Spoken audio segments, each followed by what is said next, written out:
This here's the 6 train, the very first train of the city that never sleeps. Yeah, it's not the 1, it's the 6. More on that later. The 6 starts off outside of Pelham Bay Park in the Bronx, traveling down the Pelham Line to Whitlock Avenue. Once there, the 6 goes underground to 3rd Avenue, 138th Street. From there, the 6 goes down the Lexington Avenue tube to 125th Street, meeting up with the 4 and 5 trains. From there, the 4 and 5 go express, and the 6 takes the local for the entire Lexington Avenue, all the way down to its last stop, Brooklyn Bridge, City Hall.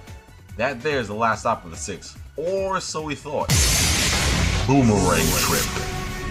The MTA made it legal for people to ride through the City Hall loop on the 6 to see the old City Hall station, to end up on the other side of the current station. From here on out, everything is reversed. The 6 still heads up Lexington Avenue local, while the 4 and 5 still run up express. Once the 3 get to 125th Street, the 3 head up the Lexington Avenue tube. While in the tube, the 6 splits from the 4 and 5 and head over to 3rd Avenue, 138th Street. From there, it moves underground to Hunts Point Avenue. Once there, the 6 heads outside and heads up the Pelham Line to Pelham Bay Park. And that there is your last stop. Now let's not forget, 6 Express. This is the 6 Express. This son of a bitch starts at Pelham Bay Park and travels down the Pelham Line local to Westchester Avenue. From there, the 6 Express flies down the tracks like a bat out of hell, stopping at Hunts Point Avenue, and switches back local at 3rd Avenue, 138th Street, and goes local the rest of the way down to City Hall, just like the normal 6 train. Going back uptown, the route is done in reverse. The fact that the Diamond 6 exists is amazing. Yes, I know the 7 has one too, but a Lexington line has one, which is why I want to see the 5 get its Diamond back, because it looks freaking awesome. And the equipment for the 6 is R62As and R142As, with that occasional R142 from the 4 popping up here and there. Before all of this, the 6 was nothing but R142As, but ever since that 7 train CBTC construction and the extension to 34th Street Hudson Yards, the 6 has gotten most of its R142As taken away and converted into R188s and put on the 7 line, while the 7's R62As came from the 7 back to the 6. The reason why I say came back to the 6 is because before all of this, the 6 had the R62As and Redbirds, while the 7 had Redbirds strictly. Now here's the thing, the 6 in its prime when it had Redbirds was on top of its game. For a while, the 6 had the top spot in the rankings from the 90s to mid 2000s. It went from several changes, from low V's to Redbirds to R62As to R142As. Now all of a sudden, the R62As come back and we're having problems. Now look, 6 train, I know you don't like change, but sometimes you gotta go backwards in order to go forwards. In this case, I can start to look at the yard you come out of, Westchester Yard. Now Westchester Yard is a pretty stand-up yard. Sure, their R142As buck like nobody's business, but at the same time, lately you can see what they're favoritizing, and that is the R142As. How can you tell? Take a look at this. Aside from the fact that they made all the R62A half cabs and the full width cabs, they treat their R62As like how 207 treats their R32s, or how East New York treats their R42s. Sucks, but it's true. You can tell the difference when riding on one from the 1 and the 7 compared to the 6. For that, I say Westchester, come on. Just because you got the R62As back doesn't make the 6 any different. It's still the 6. It's still the 6 that us rail fans know and love. Now I know because you're a yard that maintains a Lexington line, you don't believe in fun, which is why you made the R62As full cab. For that, us rail fans have full license to say fuck you too. But at the same time, I can't get mad at you, because once the R62As came back to the 6, the formers were busting all kinds of nuts on that train, and all types of chaos was unleashed. But at the same time, you can run the train in many colors there. Come on. One time for the one time. Now the 6, as far as timing is concerned, is quicker than the C train himself. Yeah, shocking. I know. But there's a solid reason behind this. For one thing, people. Now I get it. Being part of the Lexington crew is pretty heavy, but this ain't the line to be fucked with. It's the most crowded line in all of New York City Transit. Yes, that statement applies here. I cannot tell you how many times I've had to wait for a train to fit in on the 6, whether it's the 6 local or 6 express. It doesn't matter. It doesn't matter! The reason why that is because Lexington is the only line that serves the east side of Manhattan. Well, until they make the 2nd Avenue subway. But even then, that still won't help, because there's way too many people in this damn city.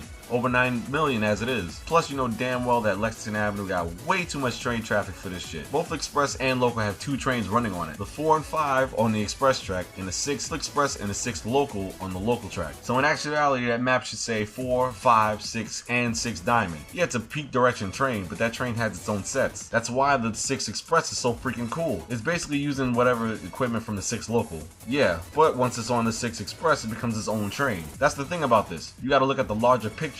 and there's a picture outside of that picture. Now, like I said before in the 4 review, if you have just one fuck up, everything's fucked up on Lexington. The 4 and the 5 start running with the 6 and the 6 Express. Same and vice versa. Now, one thing's for sure, the 6 is a pretty damn famous ass train, but for all the wrong reasons. Every time the 6 is in a movie, it's always getting fucked up, which is why if I'm in a movie that has a 6 train in it, I'm gonna turn my black ass around and walk the other direction. Shit, think I'm playing? Look at Godzilla. Look at Cloverfield. Look at Knowing. And above all else, look at Pelham 1, 2, 3. Other than that, as far as the people go, the 6 has a cultural divider. What I mean by that is while the 6 is in Manhattan, once 96th Street hits, all the hipsters and white people get off. And from 103rd Street on up, nothing but black and Spanish. It's one of those things you just notice over time. Then again, you pass in Soundview, so I'm not surprised. Let's not forget the politics. Man, the 6 is highly known for politics. For years they wanted to keep the 6 train flashy and ride in style, but then the swine had fucked that up for them with the whole car change. Once that happened, they complained a shitstorm to the MTA. And you know what the MTA said? Fuck you!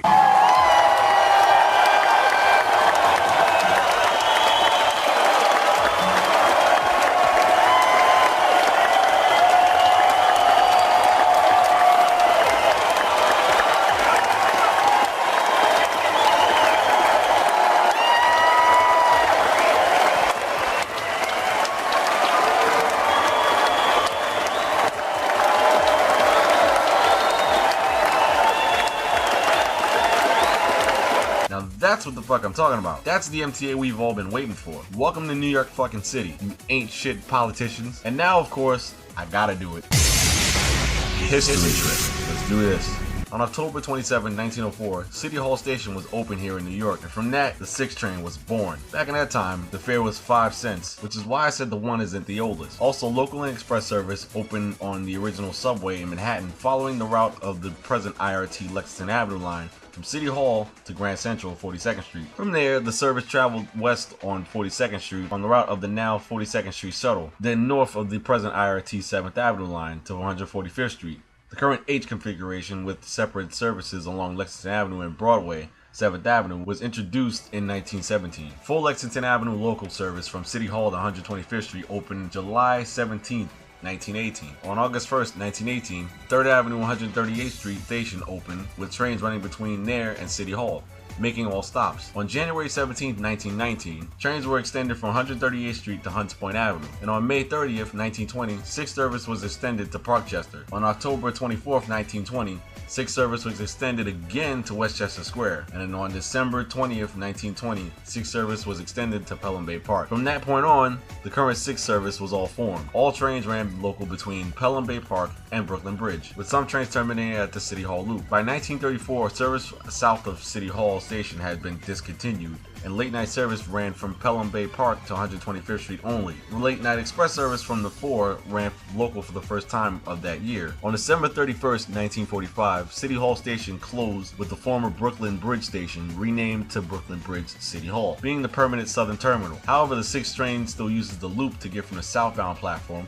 to the northbound platform on the local track at Brooklyn Bridge City Hall. On May 10th, 1946, late night service resumed to Brooklyn Bridge when late night express service on the 4 was restored. Beginning on October 14th, 1946, weekday rush and Saturday morning rush peak direction express service started, with Pelham Bay Park trains using the middle track between Parkchester and 3rd Avenue 138th Street. During this time, 6 trains that ran local in the Bronx when express trains operated began to terminate at East 177th Street to make room for express trains to Pelham Bay Park. From December 15th to 22nd of 1950, the weekday rush trains from Pelham Bay Park were extended to South Ferry. On June 23rd, 1956, Saturday morning express service began operating local on the 6. Starting at April 8th, 1960, late night and weekday evening trains were extended to South Ferry, followed by weekend service starting October 17th, 1965. However, all trains were again cut back to Brooklyn Bridge by May 23rd, 1976, when the inner loop platform of South Ferry closed. From March 1st, 1960 to October 17th, 1965, the 4 and 6 trains also ran local together in Manhattan late nights when late night express service on the 4 was discontinued. Beginning January 13th, 1980, late night service terminated at 125th Street in Manhattan, with the 4 again making all stops south of there. On the same day, Bronx express service was expanded to operate weekdays, with Pelham Bay trains running express in peak directions to Brooklyn Bridge in the morning, then Pelham Bay Park in the afternoon. From March 4th to summer of 1985, there was a 6 train that left 138th Street at 7:20 a.m., then turned at Atlantic Avenue and left at 8:18 a.m., returning to Pelham Bay Park. It became the only time the 6 train was scheduled to operate to Brooklyn. From January 21st to October 5th, 1990, late night service was extended back to Brooklyn Bridge, when late night express service on the 4 was restored again. But the 6 was cut back to 125th Street for the last time, when late night express service on the 4 in Manhattan was permanently discontinued. Effective October 3rd, 1999, the 4 and 6 trains once again began to operate local together in Manhattan late nights, when the 6 was permanently extended back to Brooklyn Bridge. Oh yeah, last thing in there is that back in the day the 6 was yellow, just like another train I know. Now I bring your attention to the people. Are you talking about Lexington's local 6 line? Oh God, I have some stuff to say about that one. Honestly, both in Manhattan and both the Manhattan and the Bronx section of the 6 is ridiculous. The Bronx section is ghetto. You have My Haven, Hunts Point, Parkchester, Morrison, Pelham, Westchester. Just even going out there at any times of the day, it's just watch yourself. But instead of the demographics of the line, honestly, I miss my 142As on the 6. I really do. Just hearing them just running through Lexington and Pelham was just amazing. And with the 62As back, I mean, it's good, but now as time goes on, I'm like, okay, can these go away now? But because now you have the crew not really taking care of the cars, both 62As and 142As. And it's to a point where the 4 line will give out a train set of theirs, a 142 or a 142A from them, and help out the 6. And surprisingly, that's like the only one which is still clean out of the whole line. And with the 62As there, it's just ridiculous because you have a lot of people that are still confused of which is a local and an express, because sometimes the LCD lights don't even work. Sometimes the lights don't work because you have like an express train sign up as local, and then you have the roll sign sign up as express when it's local, and vice versa. And it's to a point where it's like, I don't know what train this is. And then you have the roll sign set up to 3rd Ave, Parkchester, Pelham Bay, and they're not even going to the designated terminals. There was one time I caught a 6 train and it said to Flushing. So yeah, and then I actually had someone ask me, is this train going to Flushing? And I'm like, no. And the worst part, I was at Grand Central and I just said, if you want Flushing, go downstairs. But I don't hate the 62As on the 6. I just don't think they belong there. I don't know where they would go, but you know, with like all the changes that are happening and people so used to like the diamond and the circle 6 on the 142s and 142As, I do think they should return back, but the problem is that the 62As can't really go anywhere else. Sorry. And honestly, before, if the 62As didn't appear on the 6, I would have gave the 6 an 8.5 out of 10. The only thing was really the timing and the scheduling, because you have 6 trains pile on top of each other, and then God forbid something happens on Lexington, all them 6 trains are trapped, so they can't go nowhere. But now with the 62As on the 6, and yo, that CNG is like ridiculous. Now with the 62As on the 6, I just feel like service is slowing down tremendously. And honestly, I would give the line a 6 out of 10.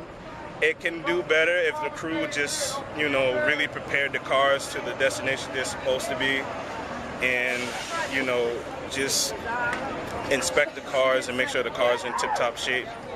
Other than that, the 6 line is good. Frequency is really good. That's also its downfall, but, you know, hopefully within the near future, the 6 line can improve itself, and hopefully things can go better for it. Peace. Yes, the Lexington Avenue local, the Pelham Bay line, the number 6, IRT, is a pretty good line. I think it runs fair, if not well. You know, during rush hour, pretty much, there's more than enough trains on there, more or less. I'm really fascinated by the stretch that goes in the Bronx from 3rd Avenue to Hunts Point. You know, because it's underground for about 6 or 7 stops, and you know, St. Mary Street, Brook Avenue, Cypress, what's the other one? Longwood, East 143rd, and a couple of others that I might have missed. If anything, maybe the MTA could build like a little shuttle trunk line that can go up Story Avenue or go as far to the west, to the east rather, of the Bronx as possible. And maybe even a little shuttle that goes up White Plains from the 6 to the 2. And also, you know, it's a pretty good line. I like the pictures pretty much of the, there's a low V from like a picture from the early 70s, and there's 2 cars pulling a garbage train. I think that's a very out of sight, fantastic picture. And I also like the other one. There's another classic one, which train has heavy graffiti as it's going along the bridge. I don't know, I think it's going to Whitlock Avenue, going to Manhattan. And yeah, so that's about my little take, more or less. SSB all the way, baby. Yeah, thank you. I like the 6 train. I live by it. Got 62As on it. I like those. Like the color scheme of it. Whole green circle. That's cute.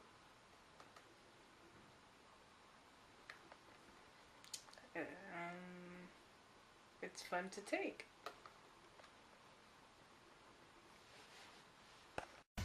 Now overall, I like the 6. Still got memory of catching a Redbird on the 6 to go to my grandmother's dentist. Had to have been an R29. Overnight, the 6 normally shows up before the 4. Surprised? No? Didn't think so. Now the 6 just needs to pick itself up off the ground. The 6 has originally done what the 5 has been doing for the past years now, but done it first. Honestly, new or old, it doesn't matter. It doesn't matter! This is New York. You gotta put boots to asses with whatever you got here if you want to make it to the top. Look at the 3. It has R62s and it's the king of IRT. You, sir, are the leader of Lexington and the pioneer of IRT. Lead your fellow trains in the right direction on how to perform the right way, like the fucking 4. And to Westchester, the crew of the 6 and the 6 itself, remember, the equipment doesn't define who you are. It's what you do with it and the legend that you make with it that does. That said, the 6 gets a 7.5 out of 10. Would have given it a higher score, but first I need to see the 6 get back on its feet. Then let's see if it could beat the 5. So with that said, this is Knuckles of the Super Subway Brothers telling you to stand clear of the closing doors.